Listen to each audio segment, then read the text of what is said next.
I'm sure you've all seen pictures like these, which show the euphoria that the German population experienced at the start of the First World War in summer 1914. They show groups of young men jubilating upon hearing the announcement of general mobilization, crowds of people cheering as freshly conscripted soldiers make their way to the front line, and women handing over flowers to soldiers as a farewell gift. This picture here is also very famous, and it depicts soldiers laughing and waving goodbye to the bystanders. The text on a wagon reads, "From Munich via Metz to Paris," and it gives the impression that they see the war as nothing more than a pleasant weekend trip.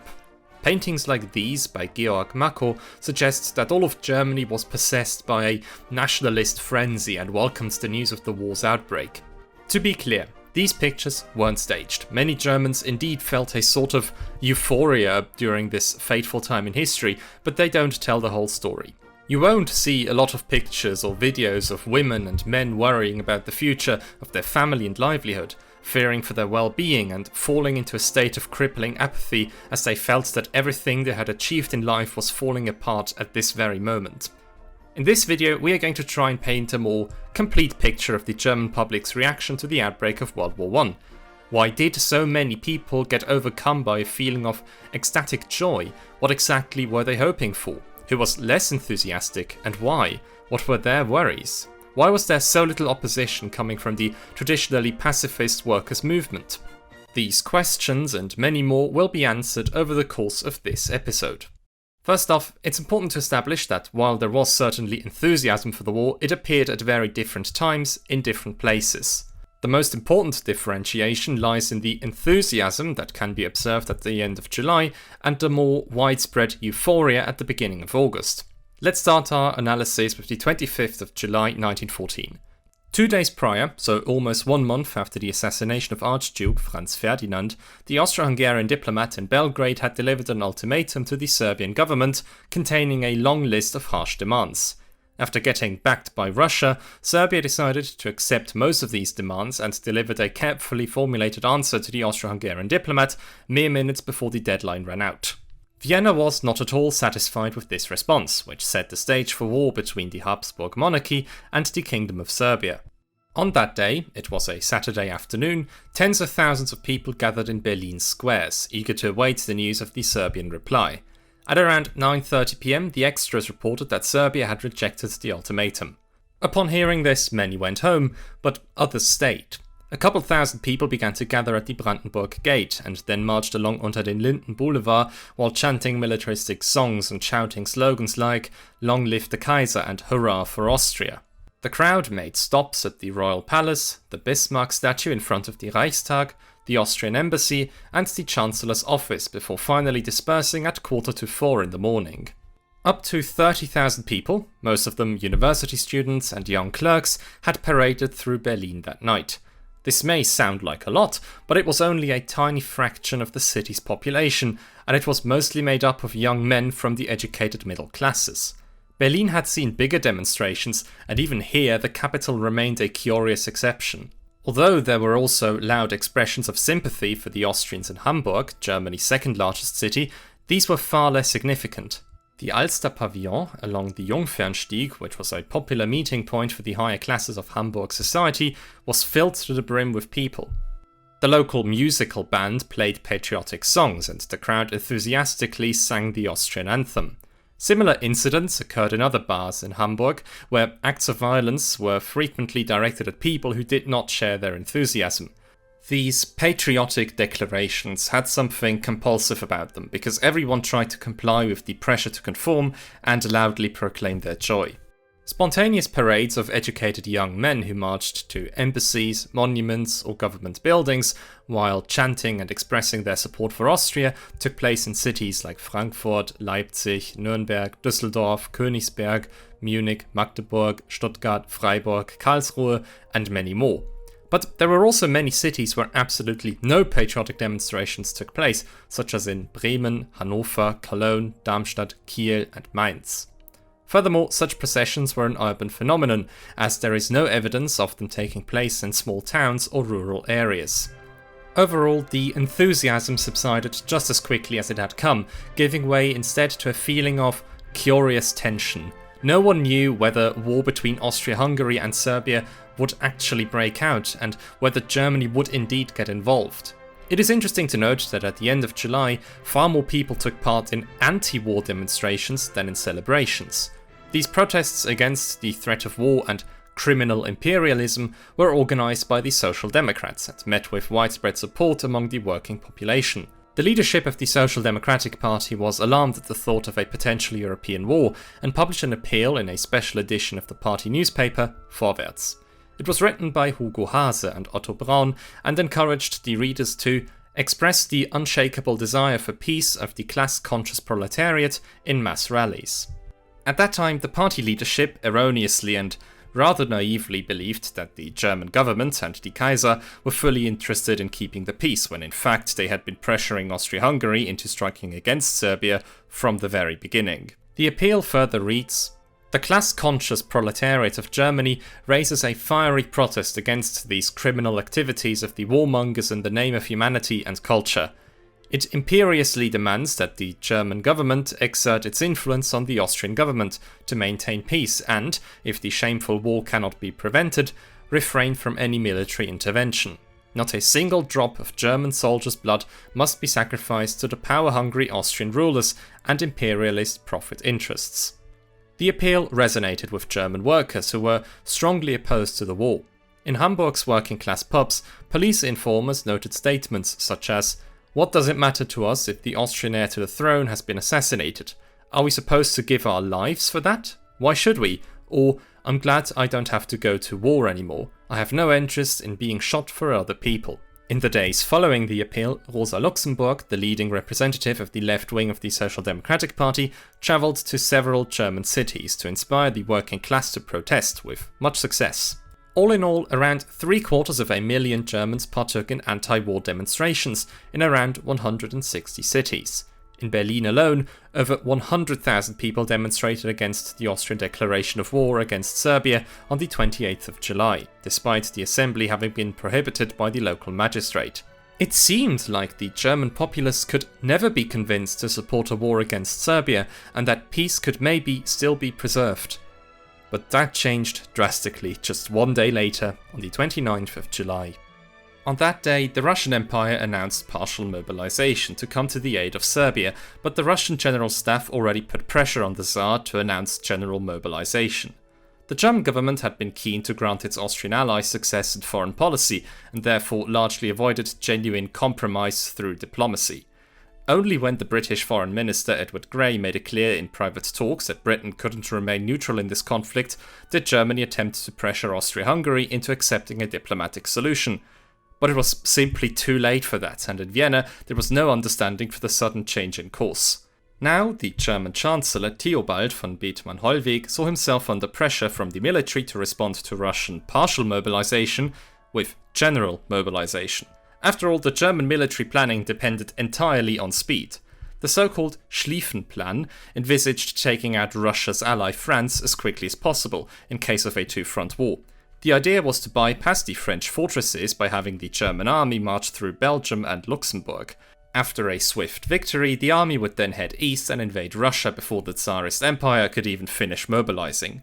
But the Chancellor hesitated. He wanted it to appear that Russia was the aggressor in this situation. Russia did him that favor when it announced its general mobilization on the 31st of July. One day later, so on the 1st of August, Germany reciprocated and war was declared on Russia. The tide of war was now unstoppable. On the 3rd of August, Germany declared war on France, and after the German invasion of neutral Belgium, Great Britain also joined the war on the 4th of August. Around that time, Kaiser Wilhelm II held two short speeches in front of a giant crowd of around 40,000 to 50,000 people from a balcony of the Berlin Palace. In the first one, which he held on the 31st of July, just after the news of Russia's general mobilization, he portrayed Russia as the sole aggressor and claimed that Germany was doing everything possible to preserve peace. Envious people everywhere are forcing us to defend ourselves justifiably. They are putting the sword in our hands. I hope that if my efforts to persuade our opponents to see reason and preserve peace are unsuccessful at the last minute, we will wield the sword with God's help in such a way that we can sheathe it again with honor. A war would require enormous sacrifices in terms of property and blood from the German people, but we would show our opponents what it means to attack Germany.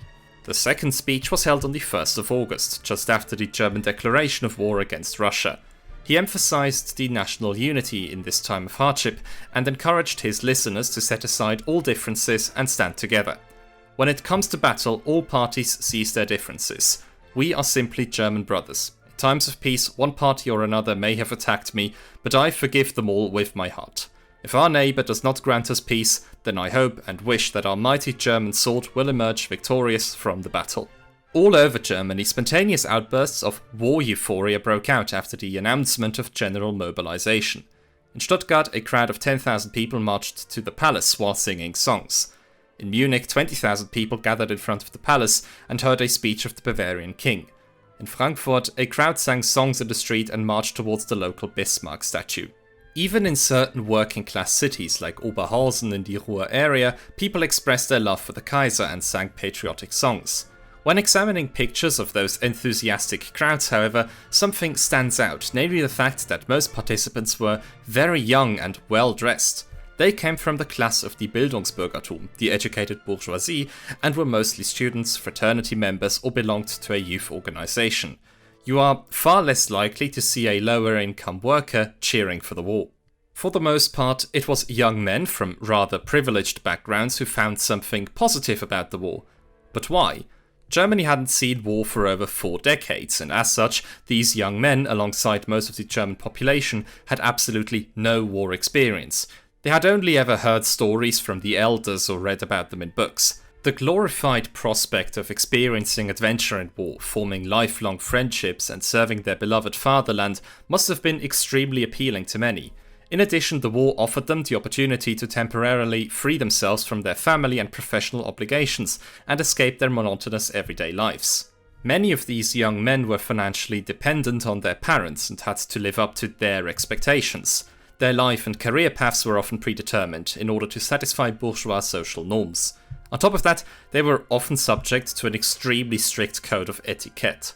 Although the army was obviously also an authoritarian environment, it was at least a change that many longed for.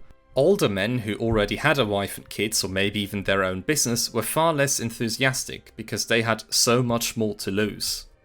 Another group of people who were highly susceptible to blind war euphoria were the well-off intellectuals, artists and writers. For them too, this was due to the dissatisfaction with the stiff way of life in bourgeois society and the romanticized hope that war could deliver a new beginning and sweep away old social norms.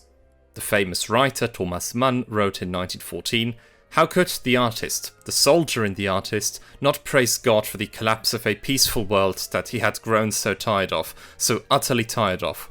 War. It was purification, liberation that we felt, and tremendous hope." And finally, the German Jews also got carried away by the euphoria. They hoped that by showing unconditional patriotism and excitement, they could finally prove that they belonged to the German nation just like everyone else. After decades of discrimination, they felt a sense of belonging. Sadly, this proved to be false thinking, as during the war, anti-Semitic rumours of Jews avoiding frontline service and showing a lack of patriotism led to the Prussian War Ministry initiating the Judenzählung, or Jew census, in 1916, a survey designed to confirm exactly these allegations.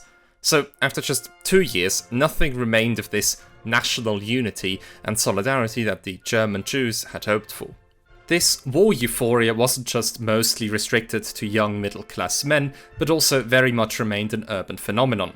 In smaller towns, the overall mood seems to have been a lot more gloomy, and very few public demonstrations of joy occurred.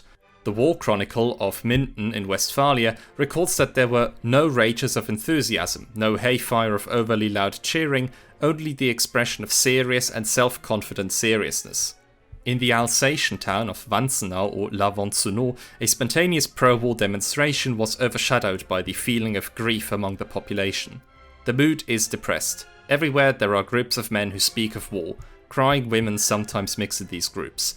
At the same time, a couple of 15 to 17-year-olds march, more yelling than singing, through the streets.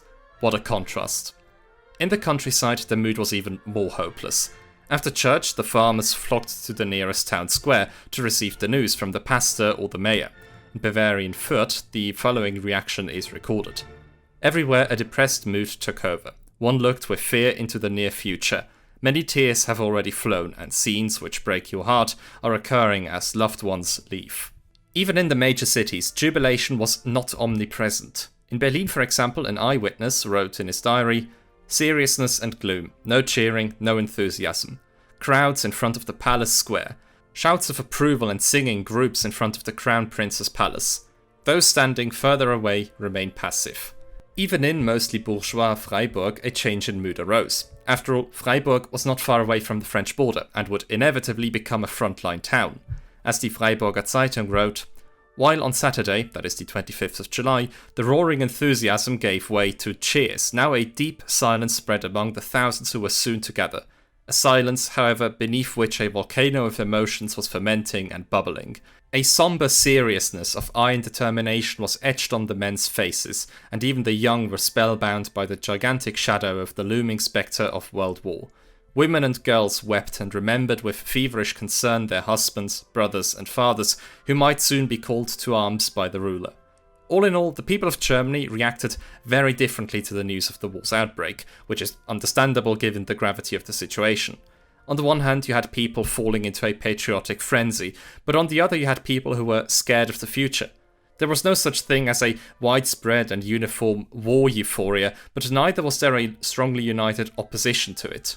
People at that time were overwhelmed by a tsunami of emotions, and depending on the individual, they felt hope, tension, nervousness, fear, joy, sadness, and maybe apathy.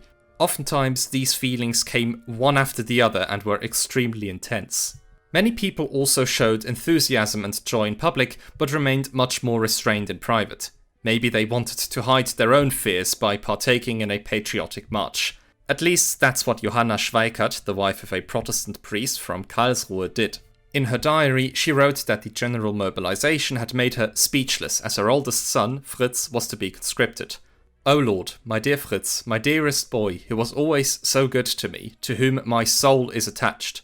Oh, our family happiness is shattered. I cannot bear it." On the next day, she wrote, "I overcome myself and hold a short Sunday school service, letting the children shout praises to the Emperor and the fatherland, and my heart almost despairs at the thought of Fritz." Most felt intense pain at the thought of losing someone they loved in this war, be it husband, son, or partner. Adele Statz recorded her own impressions of a church service in Düsseldorf, which was held in honor of the departing soldiers. "There is not a dry eye in this house. Old men can be seen sobbing. I have never seen the church so full." Despite their grief, the Germans tried to maintain their composure in public. Soldiers said goodbye to their families with a smile and set off for the train station full of confidence.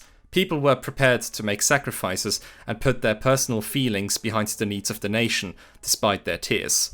In their eyes, the fatherland was the victim of Entente aggression and had to be defended at all costs. They were certainly aware of the seriousness of the situation, but hope prevailed that the war would at least be short-lived and result in a German victory. In a local newspaper, the mother of a conscripted soldier from Freiburg wrote, "Show your sons and husbands a brave face when you say goodbye.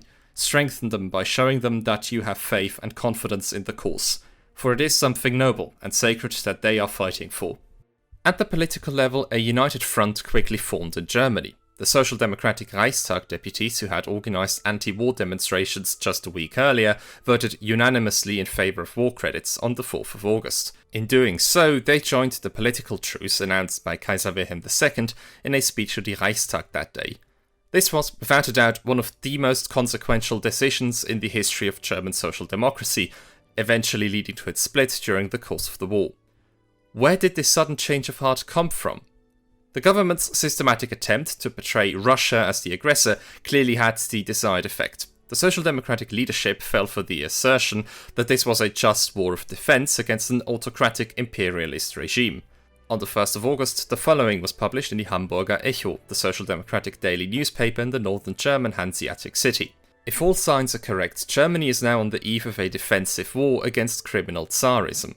What can protect our country and its culture at this moment of greatest danger is, above all, one thing: the unconditional unity of all forces that are sincerely committed to the welfare of the people. In the days that followed, the newspaper even spoke of a holy war for humanity against the Asian cultural pest. In addition to the fact that the Social Democrats accepted the narrative of Germany's defensive war, domestic political factors also played a role. Ludwig Frank, a member of parliament who immediately volunteered for military service and was killed in action in September 1914, claimed that the working class could fight for a better social position by proving itself worthy in this patriotic test. In return for their unconditional loyalty, the working class could, for example, demand the abolition of the Prussian three-class suffrage system. Instead of a general strike, we are waging a war for Prussian suffrage, Frank wrote shortly before the outbreak of general mobilization. Another reason was that the Social Democrats were desperate to prove their loyalty to the fatherland. Ever since Bismarck's anti-socialist laws in the 1880s, they had been stigmatized as unpatriotic fellows and wanted to shake off this label. When Wilhelm II famously expressed that he knew no parties, only Germans, the Social Democrats saw this as an opportunity they could simply not afford to miss. Just like the Social Democrats, many Germans enjoyed the feeling of being a part of a wider national defense unity. It seemed like all the often intense domestic political disputes and all class differences that had characterized the pre-war years of the German Empire have been swept away at a single stroke. On the 6th of August, the Hamburger Nachrichten wrote, "And there are no more parties among us, no more differences. We are one people, now united by a single thought, to defend our homeland." However, this ecstatic feeling of patriotic belonging sometimes turned into hysterical nationalist frenzy. For example, in Hamburg an effort was made to remove all foreign names, especially French ones, from the cityscape. Café Belvedere became Kaffeehaus Vaterland, Café Boulevard became Café Braun, and Moulin Rouge became Jungmühle. Shops selling foreign products were also shunned in the city. A colonial goods dealer complained, "The way Germans behave towards foreign products is bordering on ridiculousness. English jam is frowned upon, nobody wants French camembert, we even had to remove the stripes of an English company from the sweet jars." I also happened to stumble across this poster distributed in South Germany, which encouraged people to cleanse their everyday language from the appalling French influences. Grüß Gott was praised as a German greeting, people should use Auf Wiedersehen instead of adieu when leaving and say Verzeihung instead of pardon to apologize. And, just for good measure, Gott strafe England was written at the bottom because you simply cannot yearn for England's deserved divine punishment enough. In this atmosphere of nationalist frenzy, rumours that foreign spies were among the population spread far and wide. These fears were largely fueled by the military authorities in order to raise the war spirit of the population. It was announced, "We are surrounded by spies. Everyone must contribute to neutralizing their activities." This was very well received, and many people who were no longer fit for military service joined together in so-called vigilante groups. In doing so, they fulfilled their need to contribute to national defense in their homeland. They were overcome by a feeling of nervousness as well as helplessness, and that way they could at least pretend to do something productive. Throughout Germany, but especially in the border areas, these men made it their mission to protect military installations from alleged spies. They were generally not particularly helpful. They shot at clouds they mistook for enemy aircraft and used violence against innocent people whom they believed to be foreign agents. The writer Harry Graf Kessler, who served as a cavalry captain, wrote about his impressions of the pathological spy paranoia. The fear of spies is taking on dangerous and grotesque forms here. Yesterday, the Ratibor family was shot at in their car while travelling from Silesia to Berlin, and some of them were seriously injured. The Duchess was shot in the back, and the Princess suffered a fairly serious injury to her face. Schmidt-Pauli from our regiment was harassed in uniform on Unter den Linden to such an extent that he had to take refuge in a house, and Wilamowitz was threatened with umbrellas and sticks as a Russian officer. I myself, although in uniform, was stopped twice in every village on the journey from Berlin to Beeskow, my first campaign headquarters, upon entering and leaving at gunpoint and had to show my papers. The mass euphoria reached its peak in Germany in mid-August when news of the army's first victories in Belgium and Alsace spread. At this point in time, most of the German population was convinced that the empire was waging a genuine defensive war against its treacherous enemies. Even in social democratic workers' districts in Hamburg and Berlin, some black, white and red flags were hung up and patriotic songs were sung in celebration. In the first 10 days alone, around 260,000 men enlisted as volunteers in Prussia, of which more than half were accepted. These were men who were younger than 18 or older than 45, or those who had not received a draft notice at the start of the war. However, two facts must be taken into account. Thus, we do not have the exact figures on how many war volunteers there actually were. What is certain, however, is that this number was most definitely exaggerated in newspaper reports in order to demonstrate the German population's spirit of sacrifice. In fact, the majority of German soldiers were simply conscripted and had no choice in the matter. Secondly, as with the patriotic demonstrations at the beginning of the month, the majority of volunteers were from the middle and upper classes. Workers were severely underrepresented. All in all, one can confidently say that there was indeed a widespread feeling of mass euphoria in Germany when the war broke out, which oftentimes took up very strange dimensions. However, the myth that there was a so-called spirit of 1914 in which all differences within the population were set aside and everyone cheered at the thought of going to war cannot possibly hold up when taking a closer look. Although there was no active resistance to the war and the majority of the population considered it justified, there was no widespread euphoria. The majority of those celebrating came from the middle and upper classes in urban areas, while the working class generally distanced itself and there was little enthusiasm in rural areas. Behind the public facade, people felt fear, uncertainty, and nervousness. On top of that, it often wasn't euphoria, but simply mass hysteria that took place on the streets. Many people tried to shout down their fear and irritation and suppress it with patriotic rallies. This was particularly evident in the fact that people who did not share this sentiment were treated with hostility and suffered from physical violence. Wilhelm Mühlon, a director at Friedrich Krupp AG in Essen, described the scene on the streets as rioting with police permission. Ultimately, the spirit of 1914 is primarily a myth that was used by the imperial government and the army during the First World War to mobilize and motivate the population. It became an important part of the German wartime identity as a united nation which could defeat its enemies solely with its determination, loyalty, and belief in the cause. Even after the war had ended, the 1914 myth remained strong in the German public mind. The war resembled blind carnage and was a hugely traumatic experience. Many people had lost loved ones, seemingly for no reason at all. 1914 provided them with at least some sort of purpose, as it showed them that it wasn't for a lack of trying or enthusiasm that the war resulted in a German defeat. In right-wing nationalist circles, it became popular to put the blame for the defeat on treacherous forces such as the socialists or the Jews, a legend which we today know as the stab-in-the-back myth. It felt good for many people in the turbulent years of the early 1920s to imagine that just through greater will one could create his own fate. Such a reaction was only understandable considering the horror that this war produced and how little a single human life seemed to matter. In a sense, the spirit of 1914 is a very human myth because to err is very much human. An elaborately sugar-coated narrative dominated the German consciousness for a long time, while all the facts that spoke against it were conveniently ignored. Truth and myth became indistinguishable. The Nazis realized this very well, and after their seizure of power, they proclaimed that the National Socialist Revolution had begun in 1914. They couldn't have cared less about the actual events of that fateful summer. Instead, they used 1914 as an example to show that just through sheer fanatical will, the Germans could create their own world. Many Germans happily embraced this view that 1933 was a new 1914, as a description of hope for the future that this time the spirit of 1914 would be seen through. Luckily, it never came to this, and Nazi Germany was triumphantly defeated just 12 years later, but it took a destroyed European continent, many genocides and unspeakable acts of horror before that conclusion could be reached. Alright then, dankeschön for watching until the end.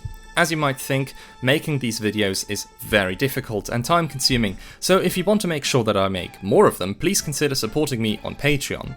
In exchange, you'll get access to a Patreon-exclusive Discord server and, depending on your tier, a number of other sweet benefits. In any case, I want to thank my invaluable supporters, without whom this wouldn't be possible. Marius Gerling, Ian York, Leader Titan, Grünkohlfresser, Der Dicke Flipper, A Cup of Tea, Tristan Kriegsmann, Ryan Layton, Celestia, Philipp Marchewka, the Grand Duke of Sealand, Luca Drole, Wienweh, Pseudorizer, Lyle Furphy, Yin, William, Big Dave, Folling, and Turdham Bone. Have a very pleasant day, and see you next time.